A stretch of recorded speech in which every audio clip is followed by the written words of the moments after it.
Winter season is here, আর বাড়িতে ছোট ছোট আলু দিয়ে আলুর দম হবে না, এটা কিভাবে সম্ভব?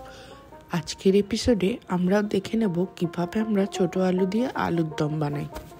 এরপর গ্যাসটা জ্বালিয়ে গ্যাসের মধ্যে কড়াইটা চাপিয়ে ওতে একটু তেল দিলাম। তেলটা দেওয়ার পর ওতে ছোট ছোট আলুগুলো দিলাম, যাতে আলুগুলো একটু ফ্রাই করে নেওয়া যায়।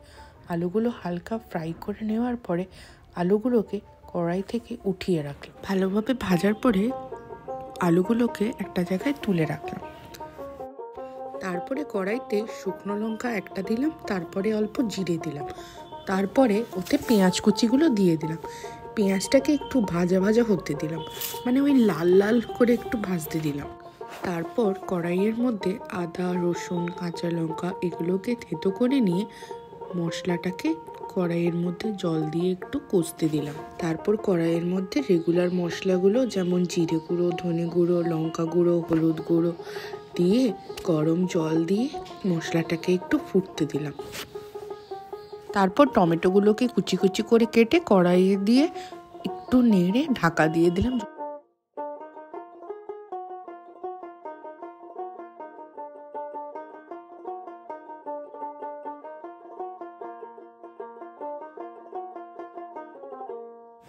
মশলা কষে গেলে, মানে ওর থেকে একটু তেল বেরোতে শুরু করলে, কাঁচা লঙ্কা আর মটরশুঁটিগুলো যে ছাড়িয়ে রাখা হয়েছিল ওগুলো দিয়ে তারপরে একটু নাড়াচাড়া করে তার মধ্যে আলুগুলো দিয়ে দিলাম।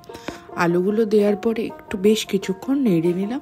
পুরো মশলাটা, আলু সব কিছু একসাথে মাখিয়ে ওর মধ্যে একটু গরম জল ঢেলে তার মধ্যে আন্দাজ মতো নুন আর পরিমাণ মতো চিনি দিয়ে ওটাকে একটু ফুটতে দিলাম। তারপর আর কি তৈরি হয়ে গেল আমাদের ছোট আলু দিয়ে আলুর দম। নামানোর আগে ওতে একটু ধনেপাতা দিয়ে ভালোভাবে নেড়ে তারপরে ওতে গরম মশলা দিয়ে চাপা রেখে কিছুক্ষণ।